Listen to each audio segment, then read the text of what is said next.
오늘은 이제 우리가 간증이라는 것을 어떻게 해야 하는지에 대해서 좀 말씀을 드리려고 해요. 그러니까 우리는 믿음으로 말하며 이해하는 것과 성령의 말할 수 없는 것이 마음속에 공존해야 한다. 그래야 마음이 안정되어진다. 이거는 앤드류 머레이가 한 말이고요. 그러니까 바울은 어떻게 얘기를 했냐면 내가 영으로 기도하고 또 마음으로 기도하며 이렇게 말했는데 바울은 성령으로 기도하는 것과 이해에 따라 기도하는 것 사이에 중용을 지켰죠. 그러니까 이게 말씀이 체험이 되는 그것을 이제 말하려고 했죠. 이게 이제 생명의 양식이 되는 거거든요.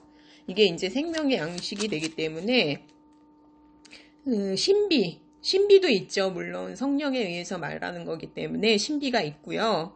그 다음에 이제 성경 말씀은 이해가 있죠. 그러니까 이게 이중적 사역이라는 거예요. 이게 이제 조화를 이루어야 되고요. 이것이 중용이 되어야 된다는 거예요. 너무 신비적인 것을 얘기해도 안 되고 너무 지식적인 것을 얘기해도 안 된다는 거죠. 교회의 건축을 위해서는. 그리고 이제 지나치게 주관적이 되는 것이 매우 위험하고 건강하지 못하다는 것을 얘기하고 있어요. 그러니까 그리고 이제 그리스도의 영, 앤드류 머레이의 그리스도의 영의 책에 있는 말씀인데요. 성령과 말씀. 그러니까 간증이라는 거는 성령과 말씀이라는 거죠. 말씀 없이 성령에 대한 가르침을 맛보려 하거나 성령 없이 말씀에 가르치는 바에 정통하려는 기대감을 갖지 말아야 한다. 이게 이제 두 가지가 같이 있어야 생명이 된다는 거죠. 말씀과 성령은 상호간의 하나이다. 성령으로 충만하려면 말씀으로 충만해야 한다. 말씀과 성령은 이중적 사역이라는 거예요. 기록된 말씀이 성령을 힘입어 마음판에 새겨져야 한다. 내가 너희에게 이른 말이 영이요 생명이라. 그러니까 말씀은 씨앗이고요. 말씀이 성령의 빛에 의해서 참된 이해를 하게 되면 이게 생명이 된다는 거죠. 내가 이른 말이 영이요 생명이라. 살리는 것은 영, 곧 우리 안에 있는 생명의 영이죠. 그러나 이게 말씀에 대한 이해와 함께 이렇게 사역을 할 때 다른 사람에게 생명이 되고 몸의 건축이 되고 그리스도의 몸의 건축이 되고요. 그리고 생수가 되는 거죠. 너희는 지혜 없는 자가 되지 말고 오직 주의 뜻이 무엇인지 이해하라. 술 취하지 말라. 거기에는 과도함이 있나니 오직 성령으로 충만하라. 에베소서 5장 17절 18절. 이게 이제 그게 있잖아요. 이해와 신비가 함께 나오고 있잖아요. 에베소서에 보면 시와 찬송가와 영적 노래로 너희 자신에게 말하며 너희 마음속에서 주께 노래하고. 골로새서 3장 16절. 그러니까 여기도 이제 신비와 그 다음에 말씀이 이중적 사역을 하고 있잖아요. 안으로부터 나오는 성령과 생명, 그리고 말씀이 어울려서 조화를 이루어서 생명이 된다는 얘기를 하고 있어요. 살리는 것은 영이니 성령의 내적 사역을 말하죠.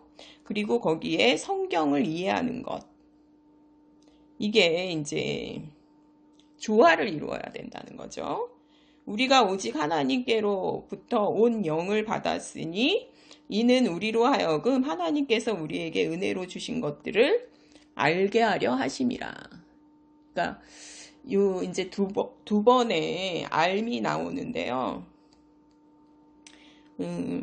하나님께서 이제 우리의 영에 이것을 이제 알게 해주시고 그리고 우리는 이것을 마음으로 이해해야 돼요.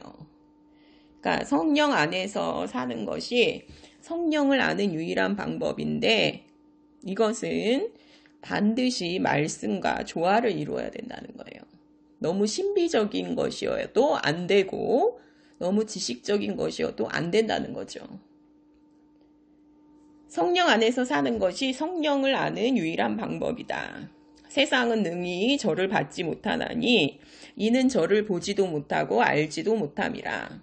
우리가 세상의 영을 받지 아니하고 오직 하나님께로 온 영을 받았으니 이는 우리로 알게 하려 하심이라. 그러니까 날마다 위로부터 오는 인도하심을 깊이 의뢰하고 기다리면 인도함을 받을 수 있다는 거죠. 우리가 하나님의 인도함을 받을 수 있고 그게 이제 말씀과 조화를 이루어야 돼요. 그래야 형제 자매들에게 생명이 되는 살아있는 말씀이 된다는 거죠. 살아있는 말씀이어야 돼요. 죽은 교리를 전하면 몸이 건축될 수가 없죠. 무릇 하나님의 인도함을 받는 그들은 곧 하나님의 아들이라. 로마서 8장 14절. 그러니까 그 인도함을 받은 신비가 말씀을 통해서 나올 때 그게 이제 교회의 덕을 세우는 생명의 말씀이 되고 그리고 몸을 건축하게 되는 영의 양식이 되는 거죠. 생수가 되는 거고요.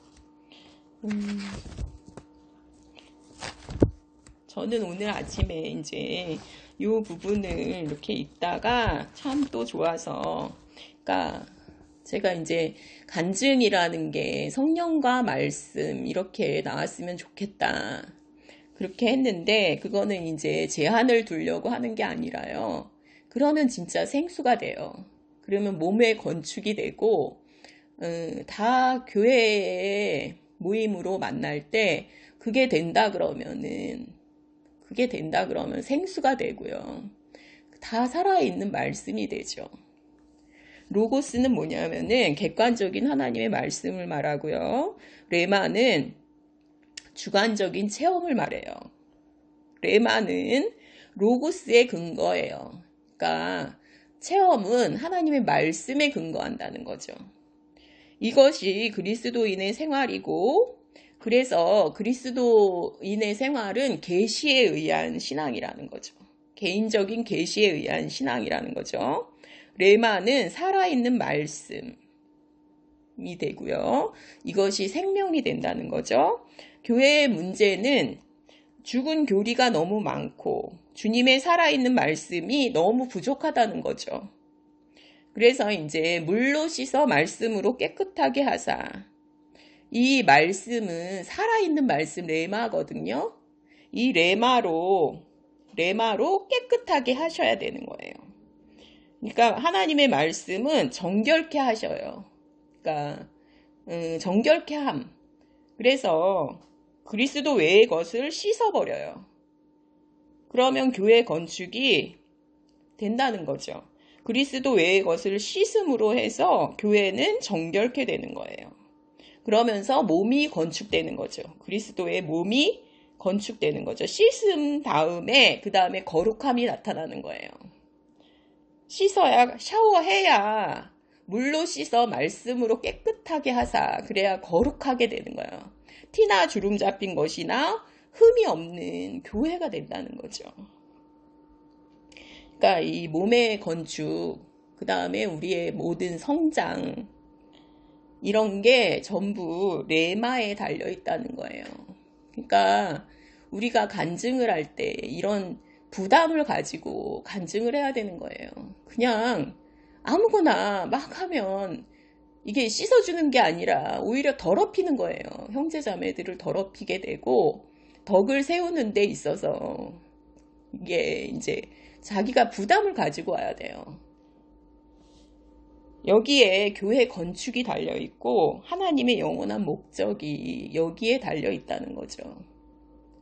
네, 감사합니다.